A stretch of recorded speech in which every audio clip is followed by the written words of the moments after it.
அப்படியென்றால் எம்சியூல காட்டப்பட்டுள்ள அயன்மேன் மற்றும் புதிய நாவல் டாக்டர் டூம் இடையே ஒரு போர் நடத்தினால் அதில் வெற்றி பெறப் போவது யார்? இருவரையும் ஒரே உரையினர் தான் நடிப்பார். அவர்தான் நம்ம ஆர்டிஜே.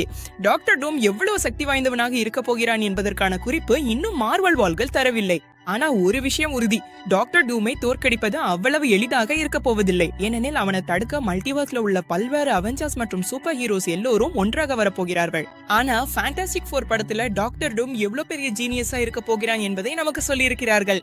ஏனெனில் அவன் ரீட் ரிச்சர்ட்ஸின் கட்டிடத்துக்குள் எந்த பாதுகாப்பு அலாரம் இயக்கப்படாமலே நுழைஞ்சு விடுகிறான். இதே வந்து டாக்டர் டூமின் ஜீனியஸ் மனது ஃபேண்டாஸ்டிக் 4 ரீட் ரிச்சர்ட்ஸை விட கூடுதல் கூர்மையானது என்பதும் உறுதியாகிறது. ஆனா இது அயன்மேனை வீழ்த்துவதற்கு போதுமா? அதற்கான பதில் ஆம். ஆனா அயன்மேனுக்கு ஒரு கூடுதல் பலம் இருக்கிறது. அது என்னவென்றா, அவனிடம் அபாயகரமான ஏஐ இருந்தது. ஆனால் அவெஞ்சர்ஸ் டூம் டேயில் ஏஐ மூலம் டாக்டர் டூம் தன் சக்தியை கூட்டுவார். சரி, உங்களுக்கு பிடித்தவர் யார்? இவர்கள் மோதினால் யார் வெல்வார்?